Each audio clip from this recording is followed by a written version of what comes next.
नमस्कार दोस्तों। आज हम इग्नू BHIC 132 के महत्वपूर्ण प्रश्नों को शुरू कर रहे हैं। आज का पहला प्रश्न रहेगा, गुप्त साम्राज्य के उदय एवं विकास की प्रक्रिया का वर्णन कीजिए। भूमिका में लिखेंगे, गुप्त साम्राज्य का उदय भारतीय इतिहास की एक महत्वपूर्ण राजनीतिक घटना थी। 3री शताब्दी ईस्वी के उत्तरार्ध में कुषाण तथा सातवाहन साम्राज्यों के पतन के बाद भारत में राजनीतिक विखंडन की स्थिति उत्पन्न हो गई थी। अनेक छोटे छोटे राज्यों के कारण कोई भी शक्तिशाली केंद्रीय सत्ता नहीं थी। ऐसी परिस्थितियों में गुप्त वंश का उदय हुआ। इस वंश के शासकों ने अपनी सैन्य शक्ति, कूटनीति, वैवाहिक संबंधों तथा कुशल प्रशासन के बल पर एक विशाल एवं सुदृढ़ साम्राज्य की स्थापना की। गुप्त शासकों की दूरदर्शी नीतियों के परिणाम स्वरूप भारत में राजनीतिक एकता स्थापित हुई तथा आर्थिक और सांस्कृतिक विकास की नई दिशा मिली। राजनीतिक स्थिरता, आर्थिक समृद्धि तथा सांस्कृतिक उत्कर्ष के कारण गुप्त काल को भारतीय इतिहास का स्वर्ण युग कहा जाता है। गुप्त वंश का प्रारंभ। फर्स्ट पॉइंट है, गुप्त वंश का प्रथम ज्ञात शासक श्रीगुप्त था। उसने एक छोटे राज्य की स्थापना कर गुप्त वंश की नींव रखी। उसके उत्तराधिकारी घटोत्कच ने इस राज्य को सुरक्षित रखा तथा उसकी राजनीतिक स्थिति को मजबूत बनाया। यद्यपि इन दोनों शासकों का राज्य सीमित था, फिर भी इन्होंने भविष्य के विशाल गुप्त साम्राज्य की आधारशिला तैयार की। इन्हीं प्रारंभिक प्रयासों के कारण आगे चलकर गुप्त शासकों को एक शक्तिशाली साम्राज्य स्थापित करने का अवसर प्राप्त हुआ। सेकंड पॉइंट है, चंद्रगुप्त प्रथम द्वारा साम्राज्य का उदय। गुप्त साम्राज्य का वास्तविक उत्थान चंद्रगुप्त प्रथम के शासनकाल में हुआ।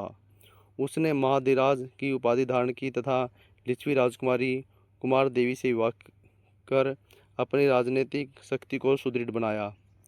इस वैवाहिक संबंध से गुप्तों की प्रतिष्ठा बढ़ी तथा मगध और गंगा घाटी के क्षेत्रों में उनका प्रभाव स्थापित हुआ। इसी काल से गुप्त साम्राज्य एक प्रमुख राजनीतिक शक्ति के रूप में उभरने लगा। चंद्रगुप्त प्रथम ने साम्राज्य विस्तार की ऐसी मजबूत नींव रखी जिसने उसके उत्तराधिकारियों ने और अधिक सुदृढ़ बनाया। थर्ड पॉइंट है, समुद्रगुप्त द्वारा साम्राज्य का विस्तार। समुद्रगुप्त गुप्त वंश का सबसे महान विजेता माना जाता है। प्रयाग प्रशस्ति ने उसके विजय अभियानों की विस्तृत जानकारी प्राप्त होती है।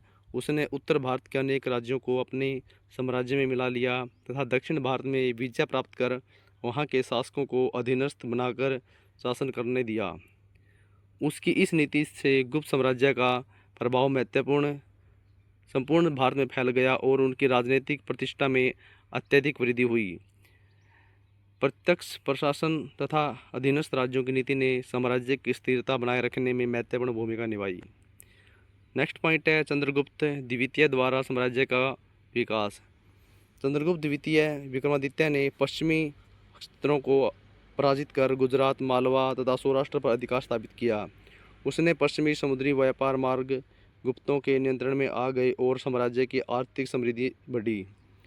उसके शासनकाल में साहित्य, कला, विज्ञान तथा शिक्षा का भी उल्लेखनीय विकास हुआ और गुप्त साम्राज्य अपने उत्कर्ष पर पहुंचा। उज्जैनी जैसे प्रमुख नगर व्यापार और संस्कृति के महत्वपूर्ण केंद्र बन गए, जिससे साम्राज्य की प्रतिष्ठा और अधिक बढ़ गई। नेक्स्ट पॉइंट है, कुमारगुप्त एवं स्कंदगुप्त का योगदान। कुमारगुप्त ने साम्राज्य की एकता एवं स्थिरता बनाए रखी। उसके पश्चात स्कंदगुप्त ने हुणों के आक्रमण का सफलतापूर्ण सामना कर साम्राज्य की रक्षा की। दोनों शासकों ने प्रशासनिक व्यवस्था को सुदृढ़ बनाए रखने तथा साम्राज्य की प्रतिष्ठा को बनाए रखने में महत्वपूर्ण भूमिका निभाई। यद्यपि इस काल में बाहरी चुनौतियां बढ़ी, फिर भी गुप्त साम्राज्य की शक्ति लंबे समय तक बनी रही। नेक्स्ट पॉइंट है, गुप्त साम्राज्य के विकास के प्रमुख आधार। गुप्त साम्राज्य के विकास में योग्य शासकों का नेतृत्व, प्रभावशाली सैन्य संगठन, वैवाहिक संबंध द्वारा राजनीतिक विस्तार, सुव्यवस्थित प्रशासन तथा कृषि एवं व्यापार की उन्नति का महत्वपूर्ण योगदान था।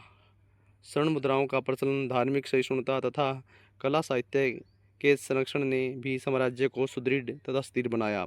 शांति और सुव्यवस्थित शासन के कारण आंतरिक एवं बाह्य व्यापार को भी पर्याप्त प्रोत्साहन मिला, जिससे राज्य की आर्थिक स्थिति और अधिक मजबूत हुई। निष्कर्ष में लिखेंगे, जैसा कि हम पहले लिखते हैं हर प्रश्न के अंदर निष्कर्ष, गुप्त साम्राज्य का उदय और विकास एक क्रमिक और प्रक्रिया प्रमाण था। श्रीगुप्त द्वारा रखी नींव को चंद्रगुप्त प्रथम ने सुदृढ़ किया। समुद्रगुप्त ने विजय अभियानों द्वारा उसके व्यापक विस्तार किया तथा चंद्रगुप्त द्वितीय, कुमारगुप्त और स्कंदगुप्त ने इसे समृद्ध तथा सुरक्षित बनाए रखा। राजनीतिक एकता, आर्थिक उन्नति तथा सांस्कृतिक उत्कर्ष के कारण गुप्त साम्राज्य भारतीय इतिहास का आदर्श साम्राज्य माना जाता है तथा गुप्त काल भारतीय सभ्यता के स्वर्णिम युग के रूप में प्रसिद्ध है। तो दोस्तों, जो ये हम प्रश्न कर रहे हैं, इम्पोर्टेंट प्रश्न कर रहे हैं एग्ज़ाम के पॉइंट ऑफ व्यू से, डायरेक्ट आपको एग्ज़ाम में देखने को मिलेंगे। चाहे आपका दिसंबर का एग्ज़ाम है या फिर जून सेशन का एग्ज़ाम है, कोई भी एग्ज़ाम हो, तो आपको यहाँ से बिल्कुल पढ़ के जाएंगे और लिखेंगे, अच्छे नंबर मिलने की संभावना है बिल्कुल आपको। तो आज का जो सेकंड प्रश्न दोस्तों, वो है समुद्रगुप्त के विजय अभियानों का मूल्यांकन करते हुए गुप्त साम्राज्य के विस्तार की व्यवस्था व्याख्या कीजिए। तो भूमिका में लिखेंगे, समुद्रगुप्त वंश का सबसे प्रभावी प्रतापी विजयी शासक माना जाता है। उसके शासनकाल में गुप्त साम्राज्य का अभूतपूर्व विस्तार हुआ तथा उत्तर भारत में गुप्तों की सर्वोच्च सत्ता स्थापित हुई। समुद्रगुप्त की विजय नीति केवल सैन्य शक्ति पर आधारित नहीं थी, बल्कि उसने राजनीतिक दूरदर्शिता और कूटनीतिक समझ भी दिखाई देती है। उसकी विजयों का विस्तृत विवरण प्रयाग प्रशस्ति में मिलता है, जो उसके साम्राज्य विस्तार का प्रमुख स्रोत है। उसके अभियानों ने गुप्त साम्राज्य को अखिल भारतीय प्रतिष्ठा प्रदान की। फर्स्ट पॉइंट रहेगा प्रयाग प्रशस्ति का महत्व। समुद्रगुप्त के विजय अभियानों की जानकारी का मुख्य स्रोत प्रयाग प्रशस्ति है, जिसकी रचना उसके दरबारी कवि हरिसेन ने की थी। इसमें समुद्रगुप्त की विजयों, राजनीतिक उपलब्धियों तथा प्रशासनिक क्षमता का विस्तृत वर्णन मिलता है। यही अभिलेख उसके साम्राज्य विस्तार का सबसे महत्वपूर्ण ऐतिहासिक प्रमाण माना जाता है। सेकंड पॉइंट है आर्यावर्त के विजय अभियान। समुद्रगुप्त ने उत्तर भारत के अनेक राज्यों को पराजित कर उनके राज्यों को अपने साम्राज्य में मिला लिया। इससे गंगा यमुना क्षेत्र में गुप्तों की राजनीतिक शक्ति अत्यधिक मजबूत हुई। इन विजयों ने उत्तर भारत में गुप्त साम्राज्य की सर्वोच्चता स्थापित करने में महत्वपूर्ण भूमिका निभाई। नेक्स्ट पॉइंट है दक्षिण भारत की दिग्विजय। समुद्रगुप्त ने दक्षिण भारत में भी व्यापक सैन्य अभियान चलाए। उसने अनेक दक्षिणी राज्यों को पराजित किया, किंतु उन्हें अपने राज्य में मिलाने के स्थान पर पुनः उनका राज्य लौटा दिया तथा अपनी अधीनता स्वीकार कराई।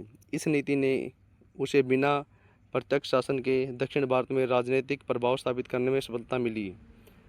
नेक्स्ट पॉइंट है सीमावर्ती राज्यों एवं गणराज्यों की अधीनता। समुद्रगुप्त ने सीमावर्ती राज्यों, वन क्षेत्रों तथा विभिन्न गणराज्यों को अपनी अधीनता स्वीकार कराने के लिए प्रेरित किया। इन राज्यों ने कर, उपहार, निष्ठा के माध्यम से गुप्त साम्राज्य की सर्वोच्चता को स्वीकार किया। इससे राज्य की सीमाएं अधिक सुरक्षित और प्रभावशाली बनी। नेक्स्ट पॉइंट रहेगा समुद्रगुप्त की विजय नीति का मूल्यांकन। समुद्रगुप्त ने परिस्थितियों के अनुसार अलग अलग राजनीतिक नीतियां अपनाई। जहां आवश्यकता हुई वहां प्रत्यक्ष शासन स्थापित किया, जबकि दूरस्थ राज्यों को अधीनस्थ बनाकर शासन करने दिया। इस व्यवहारिक नीति ने साम्राज्य को स्थिरता प्रदान की तथा अनावश्यक प्रशासनिक बोझ से भी बचाया। इसी कारण उसकी विजय नीति को अत्यंत सफल और दूरदर्शी माना जाता है। नेक्स्ट पॉइंट है गुप्त साम्राज्य के विस्तार में योगदान। समुद्रगुप्त के विजय अभियानों के परिणाम स्वरूप गुप्त साम्राज्य उत्तर भारत की सबसे शक्तिशाली राजनीतिक शक्ति बन गया। साम्राज्य की सीमाओं का विस्तार हुआ, राजनीतिक एकता को बल मिला तथा गुप्तों की प्रतिष्ठा पूरे भारतीय उपमहाद्वीप में स्थापित हुई। इसके द्वारा निर्मित सुदृढ़ शासन को साम्राज्य को आगे चलकर चंद्रगुप्त द्वितीय ने और अधिक विकसित किया। निष्कर्ष में लिखेंगे दोस्तों, समुद्रगुप्त के विजय अभियान केवल सैन्य सफलता का सीमित नहीं थे, बल्कि उसकी राजनीतिक दूरदर्शिता। निष्कर्ष में लिखेंगे समुद्रगुप्त के विजय अभियान सैन्य सफलता तक सीमित नहीं थे, बल्कि वे उसकी राजनीतिक दूरदर्शिता एवं प्रशासनिक अक्षमता के भी परिचायक थे।